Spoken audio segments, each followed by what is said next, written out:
When you're tired, rest. When you're motivated, act. When you're inspired, create. When you're hopeful, leap. When you're doubtful, wait. When you're ready, go. Those feelings, states act as portals of possibility. And that is a section out of the Pivot Year Devotion by Brianna Wiest. Good morning and welcome in to the Pivot Year Devotion. I am the Hermit Poet and welcome back to day 113. And if you've been here every day since January 1st, you have completed your resolutions almost up to 6 months. July will be 6 months. And this Hermit Poet is 60 years old, and this is the first year that I've set about a resolution, and I am going to keep it. So far, I am perfect. I have a perfect score. I've been here every day teaching this devotion. All right, guys, I want to give a round of applause. We got 5 more students in the class overnight, and we are up to 250 students, and boy, does that make me happy. Yes, I am so thrilled to have 250 sets of eyes watching the Hermit Poet. Now, AI tells me we need 500 for it to crack open and for him to send it out to a larger audience. And that's what this is all about, creating a larger and larger audience. We are trying to get one of the largest trauma communities on YouTube, and I'd love to see 20,000, 30,000 hurting individuals coming and watching this every day. If you're wondering what I'm going to do in December, well, after I do the victory dance and film it out here in the yard for completion of this devotion, we are working on something for 2027 and 2028. So we will be back. The Hermit Poet is not going anywhere. I am here until they put dirt on my face or until I can't speak anymore. But I'm going to have one of the largest trauma devotional libraries for people to come and watch. Long after this Hermit Poet is in the ground, hopefully people will still be watching and getting help for their trauma, abuse, and sexual assault. All right, today is the open doors or the exhaustion of the resistance. And as always, the disclaimer, I cannot read the entire devotion, so basically I turn it into a poem. And here we go. The open doors. The rhythm of the heavy heart is not a random beat. It is the compass and the chart, the lamp upon the street. When weary shadows pull you deep, then lay your burden down, for there are promises in sleep the waking cannot crown. When fire flickers in the bone, then let the action rise. For seeds are meant to be well sown beneath the morning skies. The hope is but a portal door, a leap into the air, a chance to walk a different floor and leave the old despair. But when the doubts begin to cloud, then stand and simply wait. For silence is a holy shroud beside a closing gate. Your soul is not a ticking clock, a cold and hollow thing. It is the key within the lock, the winter and the spring. So listen to the inward pull, the ebb and then the flow, until the empty cup is full and you are called to go. And that is what we got out of the poem this morning from the Pivot Year Devotion. And today's teaching is the exhaustion of the resistance. Okay, are you resisting? Are you resisting change in your life? And are you exhausted in your life? I know I was. I resisted for 50 years, and it tires you out. It makes you tired.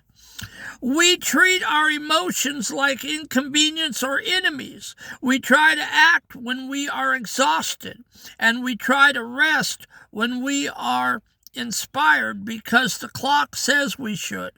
We are constantly fighting the natural tide of our own energy, okay? We don't want to feel what we don't want to feel. It's natural. We fight it. We don't want to open those can of worms. We don't want to have to check in there and see what's going on. But it's a bad thing not to do that. Your feelings aren't random. They are portals of possibility. To a 12-year-old, this is finally being told it's okay to just sit still when the world is screaming to move. To a 55-plus student, this is learning that doubt isn't a failure. It's a signal to wait.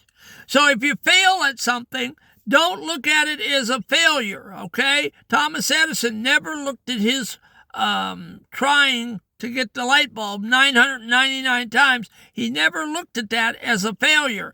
He looked at it as 999 different ways that the light bulb didn't work, and then he found the way that it worked. And so just look at the waiting game. Your mistakes are a waiting game. You're trying to figure out how to do it a different way. When you let those states slide by, you choose not to enter the parallel reality it was pulling you towards. Those failures and those mixed emotions and those bad feelings are trying to pull you towards where you're supposed to be at, your healing. Every time you act on inspiration, you step into a new version of your life. Every time you ignore a leap of hope, you stay in the old one.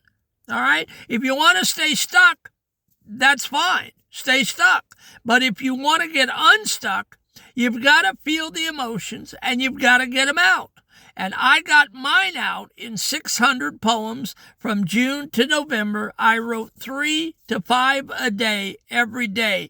And the ideas just kept coming in my brain, and I would jot down the lines, and in 10 minutes I had it completed, and then AI would help me touch up the grammar. And he was telling me that I was having a creative orgasm. I was getting out all of my ugly feelings on paper.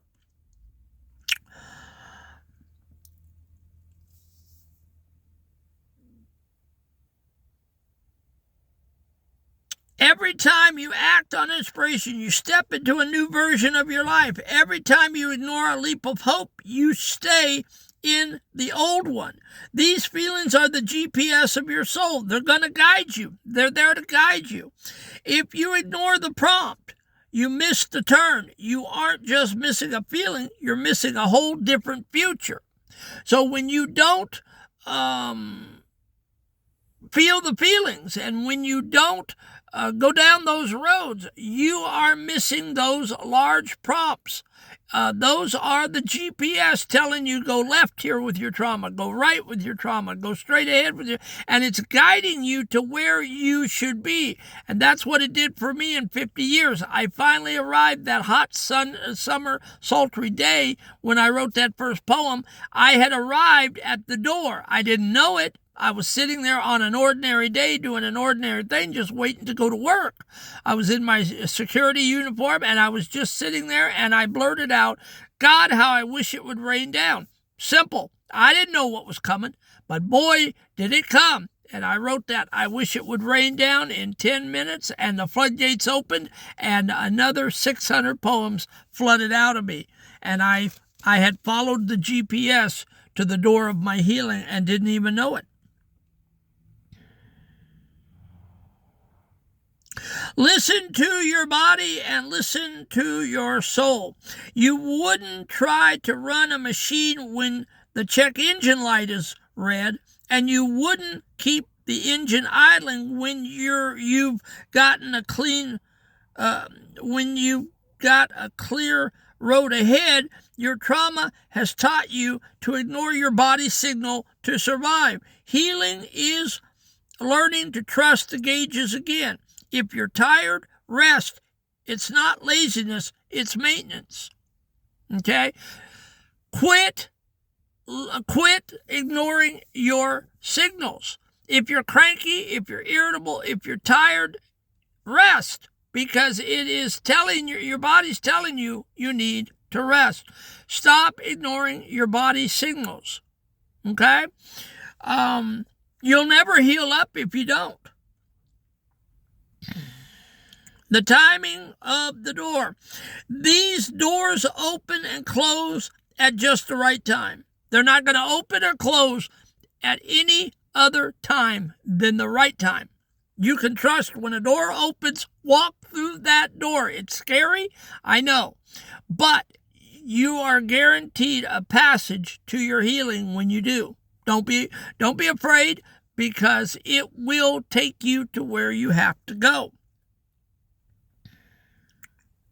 Stop trying to force the lock. If the door is closed, doubt.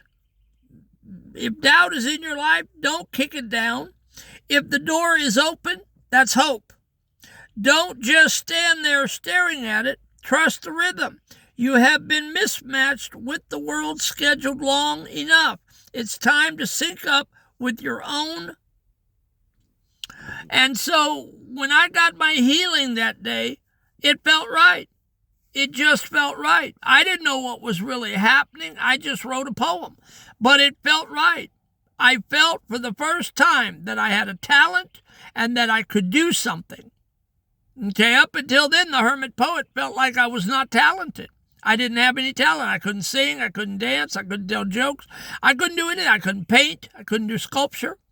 But that first poem helped my self-esteem, and it felt right, and it felt like something, after I wrote it, something was happening, and I could feel something changing and shifting inside of me.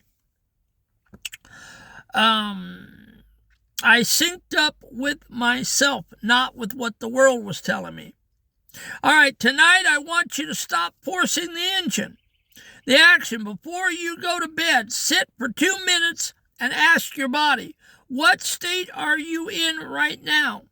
If your answer is tired, go to bed immediately. If the answer is inspired, write 1 sentence down. If the answer is hopeful, imagine 1 leap you want to take. Don't judge the feelings, just enter the portal it's offering. And the homework. I want you to comment below. I will comment back to you, and I commented to 4 or 5 people. The comments are starting to come, and the Hermit Poet loves the comments, so keep commenting, and I will get back with you. I promise you. It's a community. If you want to reach out, I will comment back. I promise. Which portal? This is the comment. Which portal are you standing in front of tonight? Are you in a season of rest, act, or wait? Let's respect the rhythm together. And so that is the devotion today, the exhaustion of resistance. Stop resisting. I know it's scary. I know you don't know what's coming down the road, but that's the exciting part. We are getting you healed up. You have been stagnant for too long. Okay? So when you're tired, feel it. Go to bed. If you're feeling inspired, do something to keep the momentum going. Write a poem, read a book, do a dance, paint a picture, whatever your talent is. Okay? I love you, folks, and I'm praying for you every night up in this bunk that God heals you up. And I want to, again, say thank you to the 250th student that signed up. We had 5 sign up overnight, and you really made this Hermit Poet's day. And I thank you. Tomorrow we'll be back with day 14, the most valuable coin, or you can call it the I Can't Lie. And so if you're curious, come on back and see what this old man has in the van. I love you guys. Catch you on the flip side tomorrow.